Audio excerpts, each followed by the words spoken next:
Pero si no se habla en este tiempo de Daniel y de Apocalipsis y de la segunda venida, ¿cuándo vamos a hablar entonces, mijo?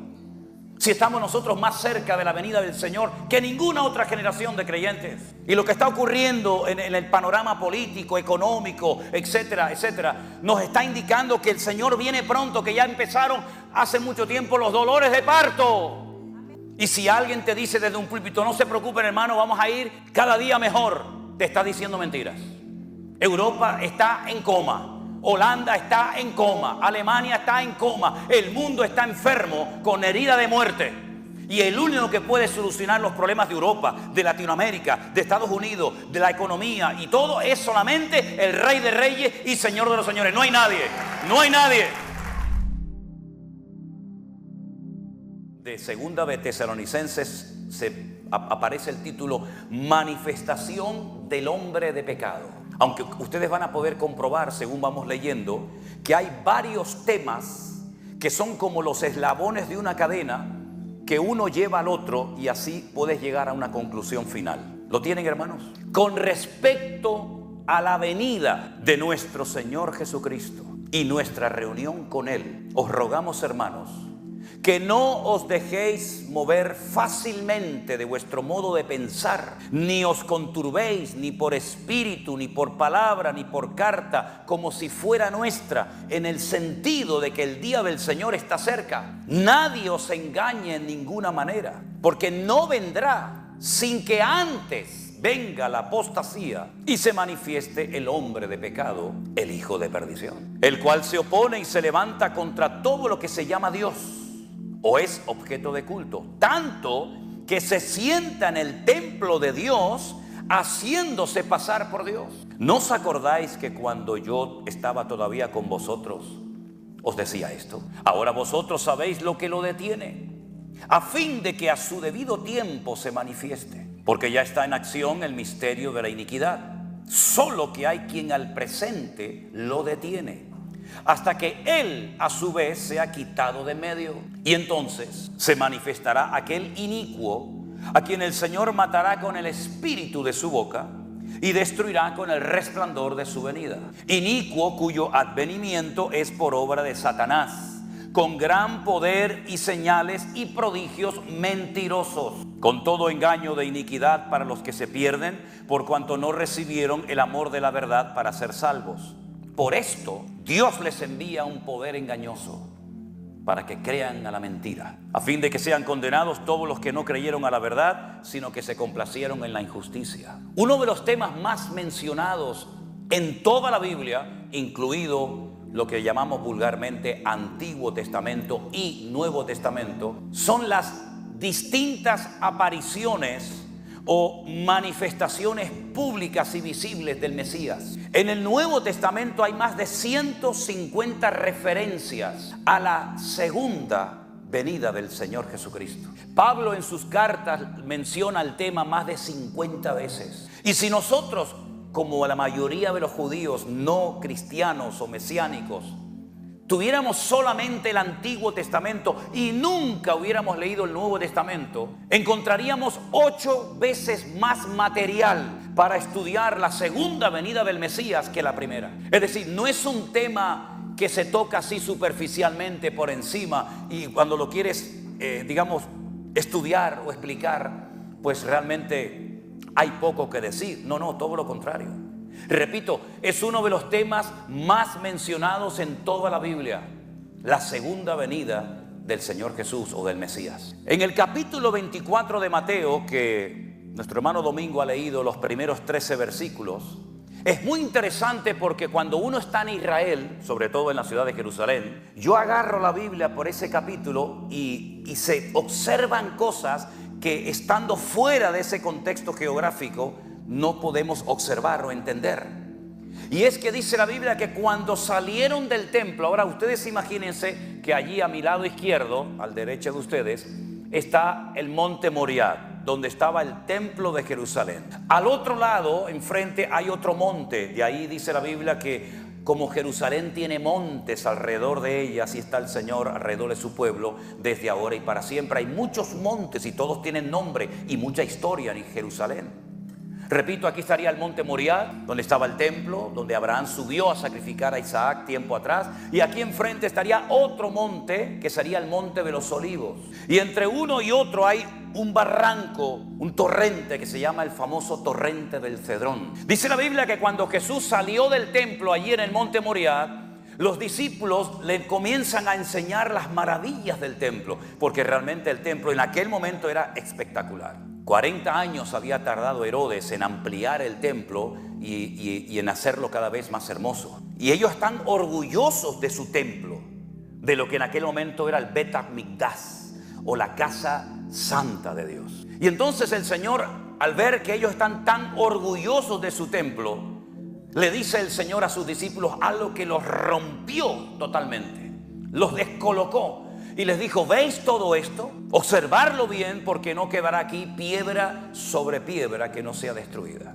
Dice que estando en el monte de los Olivos, es decir, tuvieron que descender todo el torrente del Cedrón, adentrarse dentro de otro monte, y allí en el monte de los Olivos, probablemente en el huerto de Getsemaní, que está allí también, dice que varios de sus discípulos, solamente un evangelio nos dice quiénes fueron de los 12, Pedro, Jacobo, Juan y Andrés, llamándolo aparte al Señor, le dijeron: Señor, ¿cuándo será todo esto que nos acabas de decir? ¿Y qué señal habrá de tu venida y del fin del siglo? Y gracias a esa pregunta que le hicieron estos 4 discípulos al Señor, tenemos todo el capítulo 24, que es un capítulo extraordinario, pero comprimido. Es un capítulo donde se cuentan muchas cosas, pero no se desarrollan, sino que te da toda la información y después tú tienes que ir descomprimiendo cada texto. ¿Y dónde lo descomprimo? ¿Cómo entiendo el versículo 1, el 2, el 3, el 4, el 8, el 10? ¿Dónde puedo obtener la información para ampliar la información que el Señor me ha dado? Bueno, pues en las cartas de Pablo, por ejemplo, a los tesalonicenses, en el libro de Daniel, en el libro de Ezequiel, por supuesto en el libro del Apocalipsis y otros pasajes bíblicos. Así que el Señor les da una información tremenda donde se mezclan muchas cosas y uno tiene que saber el orden de las cosas, porque algo muy interesante que el Señor nos dice ahí es que Él va a volver, pero que el día y la hora no se le ha revelado absolutamente a nadie. Pero Él da un montón, un paquete de señales proféticas extraordinarias que hay que saber interpretarlas y encajarlas en su debido tiempo, porque las señales tienen que ver con el tiempo en el que vivimos, y el tiempo en el que vivimos nos indica la señal que vamos a ver o no vamos a ver. Por ejemplo, haciendo un paréntesis, el Señor Jesucristo, cuando era siempre presionado por los judíos diciéndole: haznos una señal, haznos algo que nos convenza, haznos algo, un truco de magia, haznos algo que por fin digamos: este es el verdadero Mesías.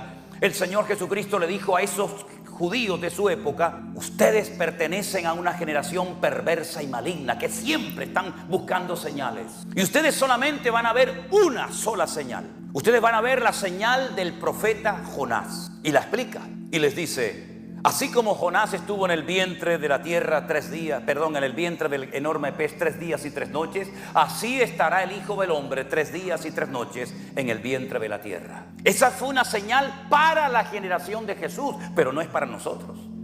Nosotros no vamos a ver la crucifixión, la resurrección y la ascensión de Cristo, porque eso forma parte de la historia. Nosotros no vamos a ver el diluvio que vio Noé.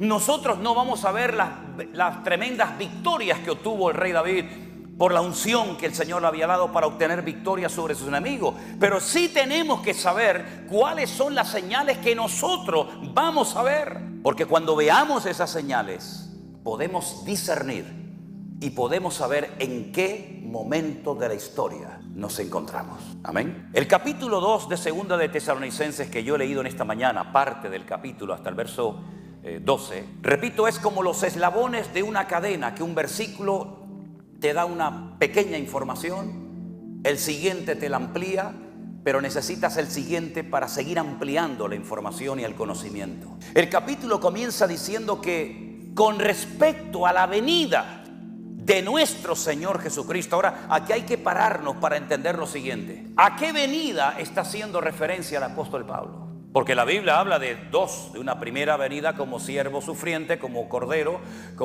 que fue llevado al matadero y no abrió su boca y enmudeció, ¿verdad? Y delante de sus trasquiladores no se le hizo justicia, etcétera, etcétera. Y de una segunda venida como el león de la tribu de Judá, como rey triunfante y glorioso, para establecer su reino. Ya él había hecho referencia al reino. Ningún profeta jamás había hablado del reino de Dios, nunca. Pero el primer mensaje de Cristo fue: arrepentíos, porque el reino de los cielos se ha acercado, no se ha establecido, pero se ha acercado a vosotros. Ya que ustedes no se acercan al gobierno de mi Padre, el gobierno de mi Padre ha decidido descender y acercarse a vosotros. Y para formar parte de ese reino, ustedes tienen que arrepentirse, convertirse, ¿verdad? Y aprender a vivir y a comportarse en ese reino. Y la constitución de ese reino, las normas, el patrón de conducta de ese reino, la constitución está en Mateo 5, 6 y 7, que es el famoso Sermón del Monte, ¿verdad? Pero la Biblia habla de que no solamente el reino, el gobierno de Dios, del cual salió Adán y Eva, se iba a acercar a la humanidad, sino que se iba a establecer en un momento determinado, en un punto concreto del mundo, que es la ciudad santa de Jerusalén. Ahora bien, cuando Pablo dice con respecto a la venida del Señor Jesucristo, él utiliza una palabra diferente para diferenciar la primera de la segunda venida. Cada vez que usted lea en el texto griego la palabra epifanía, usted está viendo información sobre la primera venida del Señor. La epifanía es la primera venida de Cristo. Pero él emplea la palabra parousia, que es una palabra que solamente se emplea en las cartas de Pablo para hacer referencia a la segunda venida del Señor Jesucristo. Por lo tanto, con esta información podríamos leer otra vez el versículo de la siguiente manera: con respecto a la segunda venida, ¿me explico? Con respecto a la segunda venida de nuestro Señor Jesucristo y nuestra reunión con Él. Y ahí viene la información. Es decir, no está hablando de la primera, está hablando de la segunda venida del Señor. Entonces dice Pablo: hermanos queridos, con respecto a la venida del Señor Jesucristo, ustedes no pueden permitir que nadie les engañe. Y es curioso notar que cuando el Señor Jesucristo responde a la pregunta de los discípulos en el Monte de los Olivos acerca de qué señal habrá de tu venida y del fin del siglo, comienza diciendo: mirad que nadie os engañe. Y ahora Pablo dice lo mismo: mirad que nadie os engañe. Lo cual quiere decir que hay creyentes que son propensos a ser engañados. Y podemos correr el riesgo de ser engañados si no tenemos una buena base y un fundamento bíblico. No, yo soy cristiano, sí, pero eso no significa que usted no pueda ser manipulado, engañado, etcétera, etcétera. La única manera de no ser engañados y de no ser arrastrados por la corriente de este mundo ni por falsas doctrinas que vendrán y se introducirán encubiertamente en las congregaciones es conociendo las Sagradas Escrituras. Porque Pablo le dijo a Timoteo, que era un pastor de la ciudad de Éfeso: el Espíritu dice claramente que en los postreros días algunos apostatarán de la fe, escuchando a espíritus engañadores, ¿verdad? Por lo tanto, el riesgo siempre está ahí. Mirad que nadie os engañe. El mismo Señor Jesucristo dice: mirad que nadie os engañe, porque vendrán muchos Cristos y predicarán y harán señales y milagros y prodigios. La palabra Cristo no es un nombre, la palabra Cristo es un título. La palabra Cristo viene de la palabra hebrea Mashiach, que significa ungido. Cuando se dice es que Saúl es el ungido del Señor, si usted supiera leer hebreo, dice: Saúl es el Mesías del Señor, es el Mashiach, porque ungido es Mesías y Mesías es ungido. Cada vez que aparece la palabra ungido es la misma palabra que se utilizó para decir en el Nuevo Testamento Cristo. Valga la redundancia, nuestro Señor Jesucristo no se llamaba Cristo, se llamaba Yeshua HaMashiach. El Cristo, el ungido, se llama Yeshua, que es el que salva. Por lo tanto, cuando el Señor dice vendrán muchos Cristos, está diciendo: cuidado, porque aparecerán en el horizonte muchos falsos ungidos. ¿Y cuántos falsos ungidos y cuántas falsas unciones se han introducido en las congregaciones, creyendo que es el mover de Dios? Resulta que no tiene nada que ver con el mover de Dios. Tal vez es una histeria colectiva, tal vez es una manipulación del ambiente o de las emociones, llámalo usted como quiera. Pero Pablo dice: mirad que nadie os engañe, exactamente lo mismo que dijo el Señor, porque el Señor no va a venir hasta que se manifieste el hombre de pecado o el hijo de perdición. Ahora, usted va a notar en la Biblia que hay lugares, personas que tienen muchos nombres. Por ejemplo, en la Biblia hay 70, no se los voy a decir todos, pero usted va a notar que la única ciudad del mundo que tiene 70 nombres diferentes es la ciudad de Jerusalén. Y todos están en la Biblia. ¿Por qué 70 nombres para una ciudad? Nueva York es Nueva York. Ámsterdam es Ámsterdam, ¿no? Madrid es Madrid. ¿Por qué la Biblia da 70 nombres diferentes para una misma ciudad? Bueno, porque cada uno de esos nombres te da una enseñanza o una información sobre el aspecto espiritual de la ciudad. Porque, por ejemplo, a Dios se le llama Elohim, se le llama Adonai, se le llama Yahvé, se le llama Rafa y tantos nombres, es el mismo Dios. ¿Por qué al Señor Jesucristo se le llama Alfa y Omega, Príncipe de Paz, Cordero de Dios, ¿verdad? Alfa y Omega, bueno, ya lo he dicho, ¿verdad?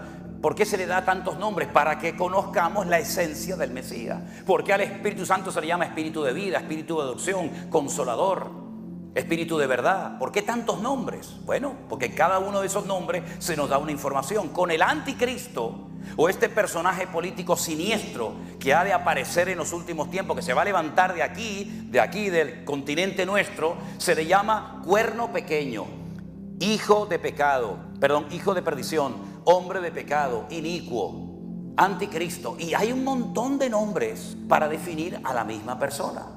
Y cada uno de esos nombres te revela algo de su esencia o de su naturaleza, ¿verdad? El Señor Jesucristo dice que tiene que venir, pero no va a aparecer hasta que se manifieste el hombre de pecado o el hijo de perdición. Miren, vamos a hacer una prueba. Me la voy a jugar.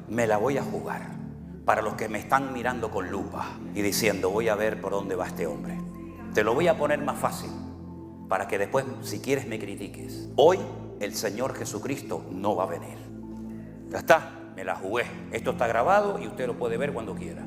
Hoy no va a venir el Señor Jesucristo, ni hoy nos vamos a ir con Él. Imagínese que viniera. Entonces, cuando lleguemos a la gloria, te tendré que pedir perdón. Hermanos, perdone, me equivoqué. Pero aseguro categóricamente que hoy no va a venir el Señor Jesucristo. Si cuando usted llegue a la noche, se acuesta en la cama, recuerde que este predicador español dijo en un púlpito públicamente que hoy Jesucristo no iba a venir, ni hoy la iglesia se iba a ir con el Señor. Demen de plazo hasta las 12 de la noche, ¿le parece? Demen de plazo hasta las 12 de la noche. Es decir, nosotros tenemos que saber en qué momento de la historia nos encontramos. Porque Pablo dice, hermano, Cristo va a venir, el Cordero va a venir, todo ojo le verá, toda rodilla se doblará, pero no vendrá hasta que se manifieste el anticristo, el hijo de perdición, el hombre de pecado, el inicuo. No se preocupen. Y la pregunta es, ¿ya se ha manifestado este personaje?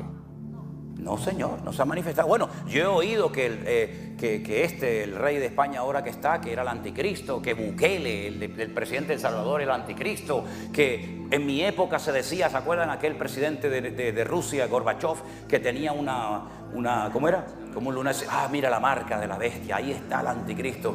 Gorbachev se murió y no era el anticristo. ¿Podemos reconocer nosotros al anticristo? Podemos decir, este es el anticristo. Claro que lo podemos reconocer, porque si no, ¿cómo voy a saber quién es? Hay miles de datos del anticristo, miles, pero tal vez el más importante es cómo se va a llamar, porque el idioma hebreo es un idioma alfanumérico. Cada letra coincide con un número y cada número coincide con una letra. Es decir, si lo hiciéramos en castellano, en español, la A es el 1, la B es el 2, la C es el 3, la D es el 4 y así sucesivamente. En hebreo hay 22 letras, Aleph, Bet, Gimel, Daleth, Hei, Vav, ¿verdad? Y cada una de esas letras es un número. Y Juan dice, aquí hay sabiduría, el que lee entienda, porque hay muchos que leen y no entienden. Pero Juan dice, aquí hay sabiduría, el que lee entienda. El número de la bestia es 666. ¿Qué te está diciendo? Que el nombre suma 666. Si no suma 666, ese señor no es el anticristo. Un dato tremendamente importante, ¿no les parece? Por lo tanto, nosotros no podemos caminar más tiempo en ignorancia. A mí se me parte el corazón cuando hay muchos hermanos que me dicen, hermano, pastor, yo nunca en mi vida he escuchado en mi iglesia un estudio del libro del Apocalipsis o del libro de Daniel. Y a mí me han confesado pastores, yo no hablo de este tema porque no entiendo nada. Que una vez yo le dije a uno en Barcelona, le dije, ¿no te da vergüenza? Te está pagando la iglesia un sueldo. ¿Y qué haces todo el día? ¿Rascándote la panza? Ponte a estudiar. Y si no estás preparado, llama a alguien que te instruya y te enseñe a la congregación. Pero si no se habla en este tiempo de Daniel y de Apocalipsis y de la segunda venida, ¿cuándo vamos a hablar entonces, mijo? Si estamos nosotros más cerca de la venida del Señor que ninguna otra generación de creyentes. Y lo que está ocurriendo en el panorama político, económico, etcétera, etcétera, nos está indicando que el Señor viene pronto, que ya empezaron hace mucho tiempo los dolores de parto. Y yo no voy a explicar aquí los dolores de parto, pero las hermanas que habéis parido y que habéis sido madres, sabéis perfectamente que el objetivo no es sufrir y tener dolores y dolores y dolores, no. El dolor te indica que el niño viene, y el niño no viene sin dolores. Y el dolor te anticipa el gozo de tener a tu hijo o a tu hija en tus brazos. La tierra ha entrado en dolores de parto, y esos dolores de parto le indican a la humanidad. Lamentablemente muchos de ellos están ciegos y no lo quieren reconocer, pero por lo menos los creyentes deberíamos de decir: Señor, yo sé que tu venida se acerca a pasos agigantados, porque los dolores de parto ya han empezado. Y si alguien te dice desde un púlpito: no se preocupen, hermano, vamos a ir cada día mejor, te está diciendo mentiras. Europa está en coma, Holanda está en coma, Alemania está en coma, el mundo está enfermo con herida de muerte. Y el único que puede solucionar los problemas de Europa, de Latinoamérica, de Estados Unidos, de la economía y todo, es solamente el Rey de Reyes y Señor de los Señores. No hay nadie, no hay nadie. Me da igual si es de la derecha, de la ultraderecha, de la izquierda o de la ultraizquierda, de arriba. Me da exactamente igual. No hay nadie en su ceguera capaz de guiar a otros ciegos por el buen camino. Venid a mí los que estáis trabajados y cargados, que yo os haré descansar. Pero ¿qué es lo que hace este personaje siniestro llamado el anticristo? Dicho sea de paso, el único que lo llama anticristo es Juan. Nadie lo llama anticristo, solamente el apóstol Juan. La Biblia nos enseña que este personaje, cuando se presenta en la escena política, porque es un político, no es un predicador, es un político que tendrá una capacidad económica, militar tremenda como ningún otro en la historia. El eslogan de su campaña será: os vengo a ofrecer lo que no tienen, paz y seguridad. Porque habiendo paz, estamos seguros. Y si estamos seguros, es porque tenemos paz. Puede ofrecer el hombre de pecado, el inicuo, puede ofrecer el hijo de perdición, puede ofrecer el anticristo paz. El único que puede ofrecer paz es el que dijo: mi paz os dejo, mi paz os doy. Pero la gente estará tan desesperada, el mundo será un caos tan terrible que venga quien venga, si es de izquierda, de derecha, cristiano, musulmán, homosexual, heterosexual o lo que sea, van a decir: por fin llegó al que estábamos esperando. Pero él no va a estar solo, aunque aquí Pablo no lo dice. Tenemos que ir a otros libros que nos complementan la información. Y nos dice que el anticristo también tendrá un aliado, digamos como un ayudante, por decirlo de alguna manera, que será el que se va a encargar de todos los aspectos espirituales o religiosos. Y la Biblia lo llama el falso predicador o el falso profeta, el falso exponente del evangelio. ¿Y podemos saber de quién se trata? Claro, porque la Biblia nos dice que este falso profeta, representante de una estructura mundial religiosa con una capacidad de convocatoria tremenda como nadie, dice que sus ministros se visten de púrpura. Y los musulmanes no se visten de púrpura, ni los budistas, ni los hindúes, sino ustedes saben quiénes son los que se visten de púrpura. Y dice que se adornan con piedras preciosas y con joyas. Y dice que se han embriagado con la sangre de los santos, de los hijos de Dios. Y ustedes pueden leer, por ejemplo, la famosa Santa Inquisición, cuando Felipe II, el rey de España, se unió con el clero católico. Y durante 300 años mataron a millones de personas, no solamente en España, en otros países de Europa. Incluso fueron a México, y fueron a Perú, y fueron a otros países de Latinoamérica, ¿verdad? Y el que no besaba la cruz, pues ya sabe lo que te esperaba. Y los aparatos de tormento de la Santa Inquisición están en la Plaza de Colón en Madrid, en el Museo de Cera, en la primera planta. Vaya para que los vea lo que hacía aquella gente. A nosotros, los que nos llamaban los protestantes, ya hoy en día no protestamos de nada. Pero en aquella época los cristianos protestaban contra la injusticia, contra la inmoralidad, contra la idolatría. Hoy en día nadie protesta de nada. Pero en aquella época éramos una amenaza. ¿Por qué? Porque decíamos que la palabra de Dios es viva y eficaz y es la que transforma los corazones, y que solamente la sangre de Jesucristo perdona pecado, y que solamente el justo por la fe vivirá, no por las obras. Y en aquellos tiempos nos quemaban y nos torturaban, y en España quemaron a cantidad de gente. Y esta Biblia que usted, mi hermano latino que habla español, tiene en su mano, está bañada en sangre, Porque esta Biblia la tradujo un cura español llamado Casidoro de Reina en Sevilla, cuando tuvo que salir corriendo a Suiza, a Alemania y a otros lugares para poder traducir la palabra de los textos originales hebreo y griego al castellano, porque eran los únicos que sabían leer. La gente no sabía leer y escribir, en analfabetos, ¿verdad? Y ahora, ¿cómo llevamos la Biblia a España? Ahora, ¿cómo la llevamos? ¿Y a quién se la damos? Bueno, se inventaron todo tipo de artimañas para poder llevar los pocos ejemplares que gracias a la imprenta de Gutenberg se pudo imprimir, como unos 2000 y pico ejemplares. Y entonces había un señor llamado Julianillo, un chiquitito jorobado, creyente, hijo de Dios, que pasaba por los Pirineos con sus burritos y con barriles de vino para llevar de un lugar a otro sus productos. Y dentro de las barricas de vino metían las Biblias, y se jugó la vida hasta que finalmente lo quemaron en la hoguera por repartir la Biblia. Para que tú y yo tengamos esta Biblia en nuestras manos, ¿cuántos hermanos nuestros pagaron con precio de sangre?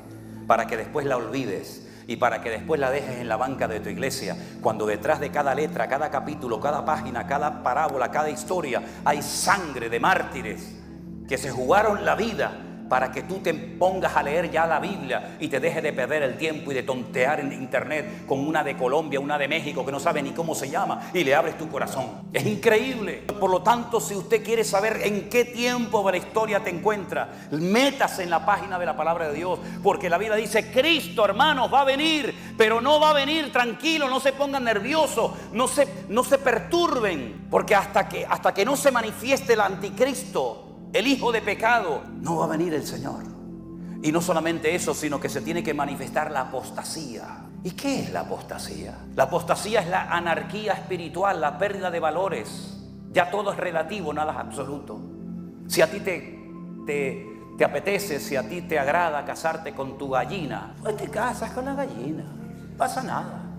Eso es ser moderno, eso es ser europeo. Pero eso de respetar al padre y a la madre, no. En la época nuestra, cuando los adultos hablaban, los niños se callaban. Oye, es al revés. Cuando el niño habla, los abuelos se tienen que callar porque está hablando el niño, ¿verdad? Nuestra época, nuestros padres nos miraban, ¿sí o no? Los que ya tenemos una cierta edad, ¿sí o no? ¿Se acuerdan ustedes de aquella mirada? Muchachos, aquello no era ni WhatsApp, ni Facebook, ni Instagram. Aquello era tremendo. Aquello viajaba más rápido que la velocidad de la luz. Te miraba tu padre así, muchacho, te mandaba un mensaje: te estás quieto, o cuando llegas a casa te doy una que te vas a enterar. Y tú lo entendías, ¿verdad? No es como hoy en día que te escribe y dice: ¿qué me escribió este tío? Una X, una cruz, un pajarito así. ¿Qué me está diciendo esta mujer aquí? Tu padre te miraba antes de ir a la casa de visita, te decía: pórtate bien, no cojas nada de lo que te ofrezcan, no te muevas de ahí. Si tienes ganas de ir al baño, te lo haces encima, pero tú de ahí no te mueves. Y cuando te movías o te enseñó, te decía: ¿quieres un caramelito? Tú mirabas a tu padre y hacías así, lo cogías, te miraba así, y ya sabías que cuando llegabas a casa ibas a dormir calentito. Ya lo sabías. ¿Qué te parece? Eso era tremendo en aquella época, ¿verdad? La pérdida de valores. Hoy en día todo lo más raro es lo que vende. Lo más raro, lo más absurdo, lo más ridículo. La anarquía, la pérdida de valores en las iglesias. Hay muchas iglesias que están peor que el mundo. Un relajo, aquello es un circo, una pasarela. Ve, esta viene con este vestido, otra con otro vestido. La pérdida de valores en el cuerpo de Cristo. La pérdida de santidad. La pérdida de amor. El afán de protagonismo, ¿verdad? Los pastores que en vez de servir a la gente, se sirven de la gente. Todo eso que estamos viendo, todo eso que ya empezó hace muchos años, ¿verdad? Donde algunos dicen: no, ya la Biblia no, hoy en día hay una Biblia por ahí que circula que ya le han quitado versículos. Ya le han quitado versículos, la famosa la nueva versión internacional, le han quitado versículos. Ahora quieren hacer una que diga: en el principio Alá creó los cielos y la tierra. Para llevarnos bien con nosotros. Ese es el mundo en el que vivimos, ¿verdad? Tremendo. Todo eso se tiene que dar antes de que venga este personaje. Pero a su vez hay un dato muy significativo. Dice: pero no se podrá manifestar hasta que Él a su vez sea quitado de en medio. Y aquí viene la pregunta del millón. Cuando yo me sentaba con aquel maestro en la escuela bíblica hace muchos años, le decía: Cristo tiene que venir, pero no va a venir hasta que se manifieste la apostasía, el hombre de pecado, el hijo de perdición o el inicuo. Está claro. Pero dice: pero este inicuo, este perverso, este líder político con una influencia mundial, no se puede manifestar hasta que él sea quitado de en medio, hasta que lo detiene se quite, y entonces será manifestado aquel inicuo. Y yo le preguntaba: ¿y este él quién es? ¿Quién es este él? Y me decía: la iglesia. Y yo le decía: la iglesia no puede ser, hermano. ¿Por qué? Porque la iglesia no es masculino. La iglesia es femenino, es esposa, es amada, es novia. La iglesia nunca tiene el artículo masculino, él, por lo tanto no es. Entonces corregía, ¿no? Me decía, bueno, vamos a vernos la semana que viene. Me decía, el Espíritu Santo. Cuando el Espíritu Santo sea quitado de la tierra, entonces el anticristo se podrá manifestar. Digo, bueno, el Espíritu Santo es él, es masculino, pero ahora solamente necesito que usted me lo demuestre con la Biblia. Y no me lo podía demostrar, ni a mí, ni a ti, ni a nadie. Porque la Biblia no dice, y si alguien sabe que me lo diga. La Biblia no dice que habrá un momento en la historia de la humanidad que Dios le diga al Espíritu Santo, vente para acá. ¿Es que acaso el Espíritu Santo ha necesitado del hombre, de la iglesia o de Israel para estar o no estar? En el principio creó Dios los cielos y la tierra. Miren qué incongruencia voy a decir ahora, miren qué disparate. Y la tierra estaba desordenada y vacía. Vamos, si está vacía no puede estar desordenada. Pero bueno, es lo que dice en español. No lo dice así en hebreo. Y la tierra estaba desordenada, pero el Espíritu de Dios se movía sobre la faz de las aguas. Había caos, no había iglesia, no había pueblo de Israel, no había pastores, no había nada. Y allí estaba el Espíritu de Dios.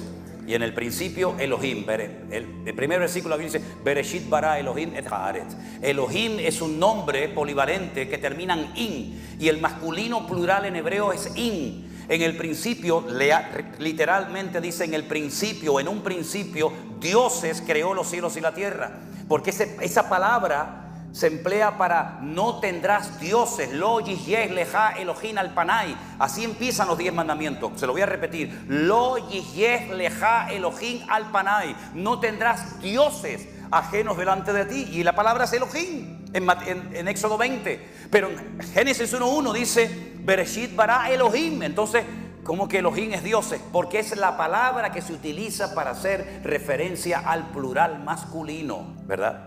No es que haya dioses, ni mucho menos creemos en un solo Dios, ¿verdad? Y a Él solo adorarás. Pero es la palabra que se utiliza. Allí estaba el Padre, allí estaba el Hijo, allí estaba el Espíritu Santo, ¿sí o no? Juan 1:1 dice, en el principio era el Verbo, y el Verbo era con Dios, y todo fue hecho por Él y para Él. Entonces, ¿quién creó? ¿El Padre o el Hijo? Los dos estaban allí. Allí estaban los dos. Y el Espíritu Santo también. Por lo tanto, eso de que el Espíritu Santo, si es Dios y es omnipresente, significa que está siempre en todas partes, ¿sí o no?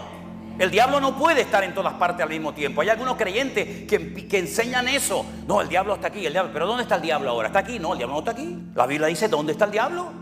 Y el diablo no está en Holanda, en España, en Alemania, en Japón, en China, en Buenos Aires, en Madrid, al mismo tiempo. No, eso no es verdad. La Biblia dice dónde está y dónde no está, porque no es ni omnipotente, ni omnisciente, ni omnipresente. No puede estar. ¿Qué más quisiera Él? ¿Qué más quisiera Él de estar en todos los sitios al mismo tiempo? El que está en todas partes al mismo tiempo, lo sabe todo y lo conoce todo y lo puede todo, es nuestro Dios.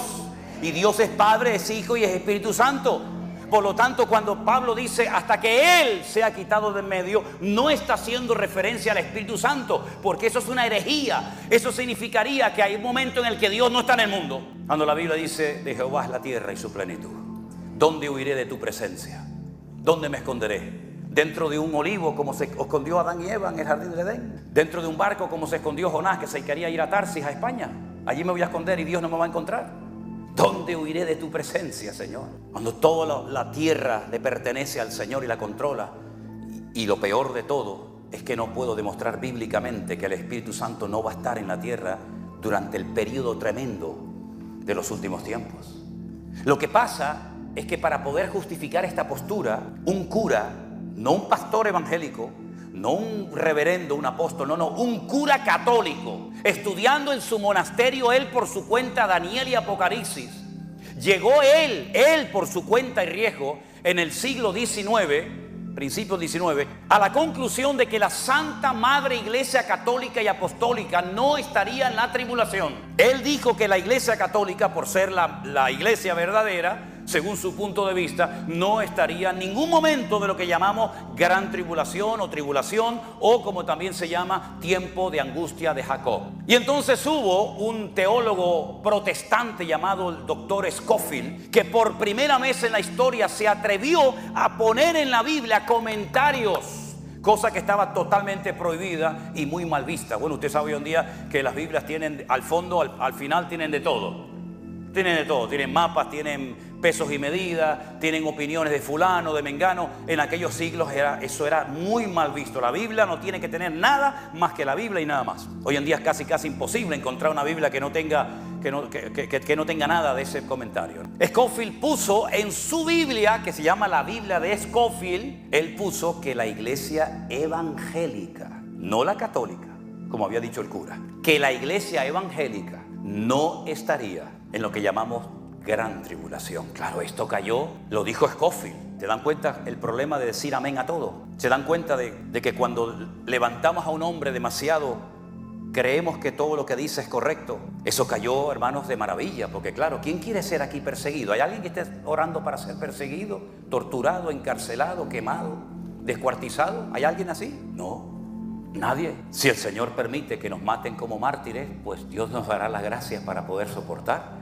Pero si puedo evitarlo, lo evitaré. ¿Sí o no? Hay momentos que hay que quedarse y hay momentos que hay que salir corriendo. Pero claro, sentó muy bien dentro del círculo evangélico decir, mira, el señor Scofield, wow, que es un gran teólogo, dice en su Biblia que la iglesia no pasará por la gran tribulación. Y esto cayó también en muchas denominaciones, que hasta el día de hoy en muchas iglesias, como se te ocurra decir a ti que la iglesia puede ser que esté en una parte de la tribulación, te excomulgan o te ponen en disciplina. Sin embargo, luego te llaman por teléfono o te escriben y te dicen, pastor, yo estoy de acuerdo con esto, pero no lo puedo enseñar porque son cobardes. Porque son cobardes y tienen miedo a perder el sueldo, tienen miedo a perder el puesto. ¿Quién es este él? Si no es la iglesia, porque es femenina.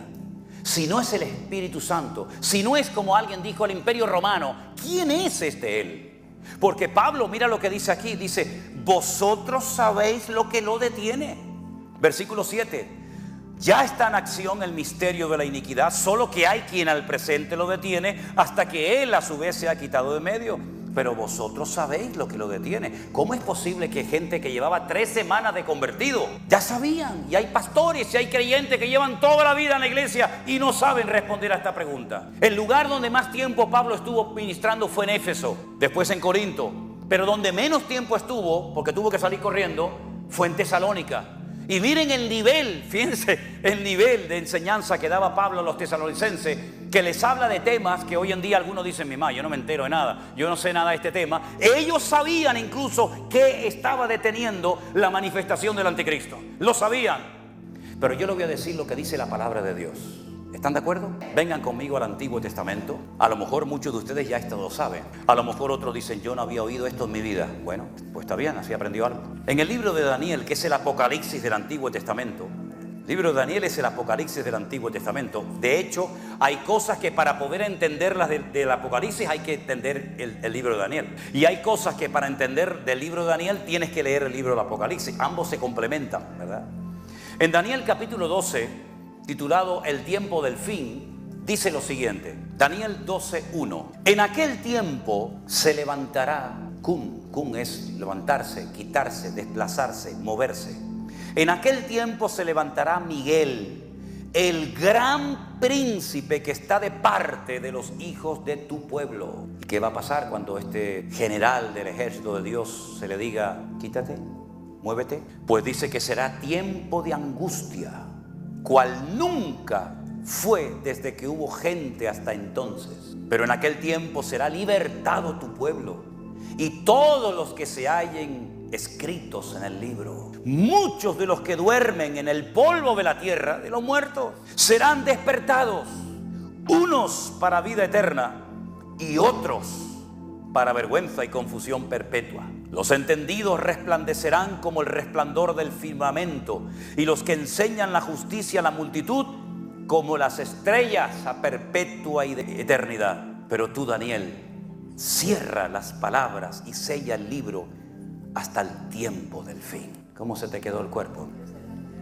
No cabe la menor duda de que el pueblo de Israel tiene sobre ellos una protección sobrenatural. Si no, sería imposible que ese pueblo todavía esté ahí y que exista. Imposible. Es un pueblo que no llega ni al 0,01%, ni de territorio ni de población mundial. Pero todos los días se habla en televisión de esa gente, de ese pueblo. Que si una guerra, que si atacaron, que si no atacaron, que si esto, que si aquello.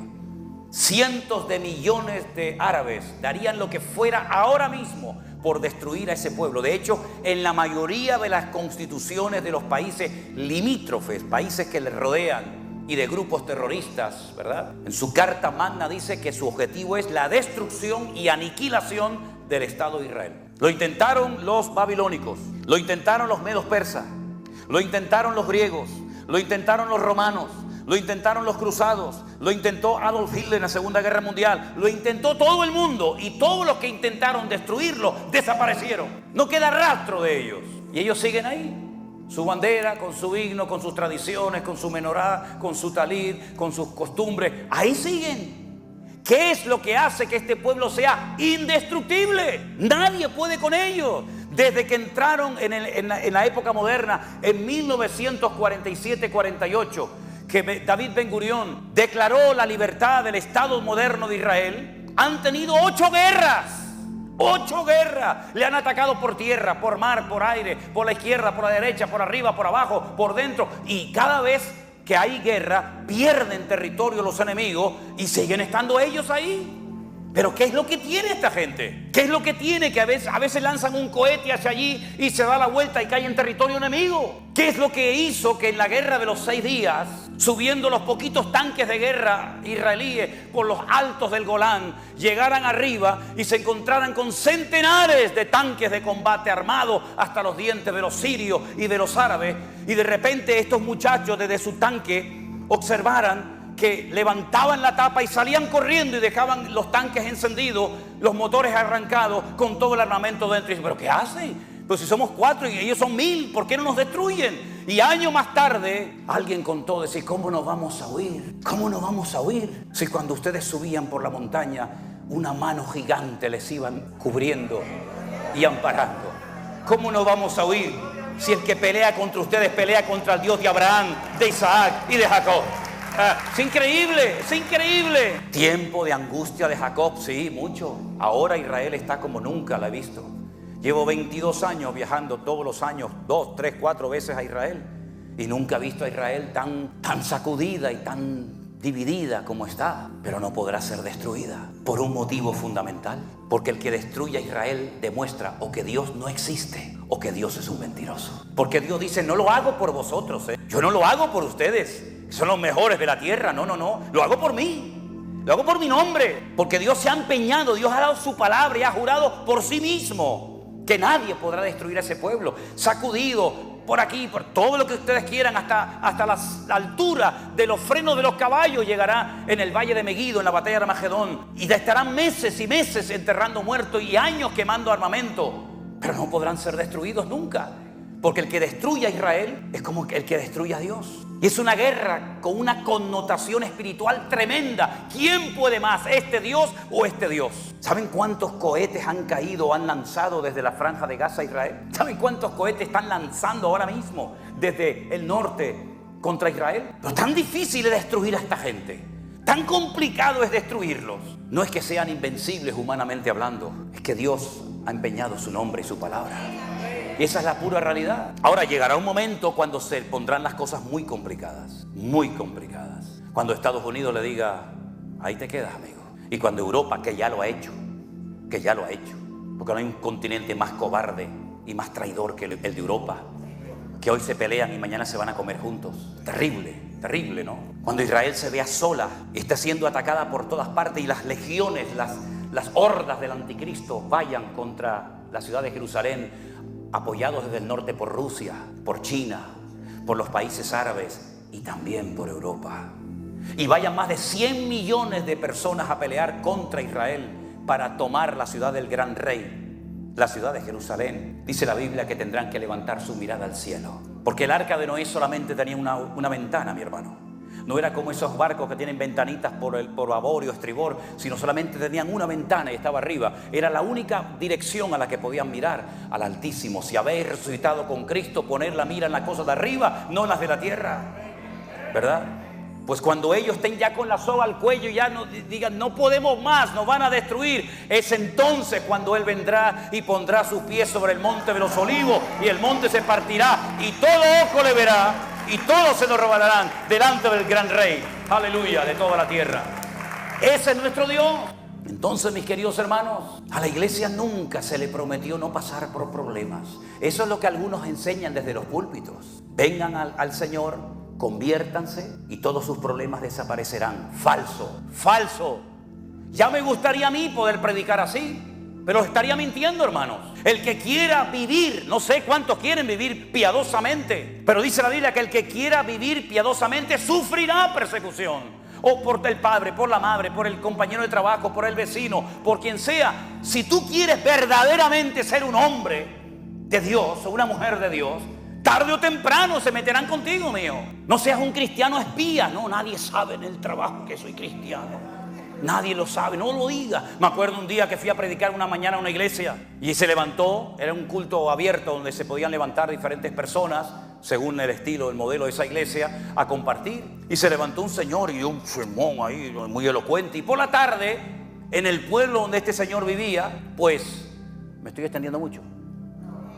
No, vale. ¿Cuántos me dan un minuto? 5 minutos. A ver, 5, 10, 15, 20, vale, ya voy, bueno. Cuando vamos por la tarde a una campaña evangelística al pueblo donde este señor vivía, y había una plataforma y yo era el evangelista, el que iba a predicar al aire libre, este señor veo que me viene y me coge así por el brazo y me dice, tengo que hablar contigo, y me lleva a un lado y le digo, ¿qué te pasa, muchacho? No vayas a decir en el púlpito que yo soy cristiano en este pueblo, porque yo soy director de una escuela.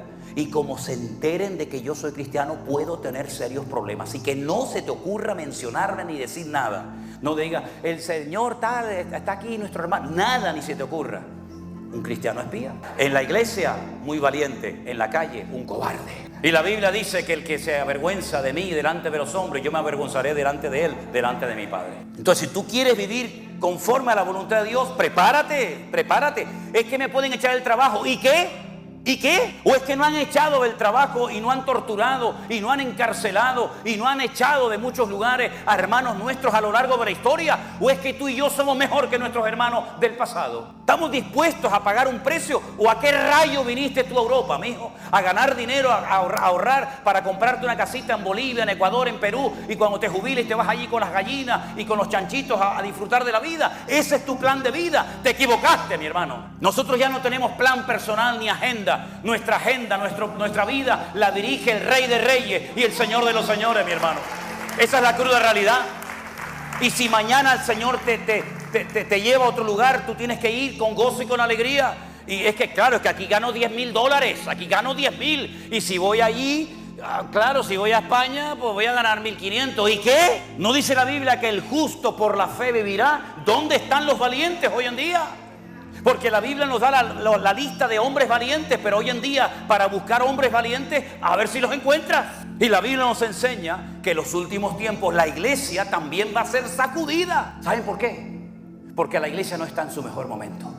Esa es la cruda realidad. La iglesia está muy dividida, muy fraccionada, mucho afán de protagonismo, muchas peleas. Quítate tú para ponerme yo. Me enfado en la iglesia, no me hacen caso, por lo que sea, me voy a la esquina, abro un local y me monto una iglesia y mañana soy pastor. Y hay así de gente, así en todas partes. ¿Qué pastor este hombre? ¿Qué pastor? ¿De quién te ha hecho aquí pastor? No, yo me he hecho pastor. Dios me levantó. Como se me acercó una vez una a mí en la iglesia y me dice, pastor, vengo a darte un dato, una información. Digo, ¿qué pasó? Me dice, anoche estaba orando y el Señor me dijo que soy pastor y profeta. Y yo le dije, muy bien, me parece muy bien. ¿Y ahora qué quieres? ¿Qué quieres ahora? No, yo como soy pastor y profeta voy a abrirme mi propia iglesia. Y la abrió. Y así nos va, Por eso la iglesia, que tiene todavía tantas manchas y tantas arrugas, va a tener que ser sacudida, porque la Biblia dice que es hora de que el juicio empiece por la casa de Dios.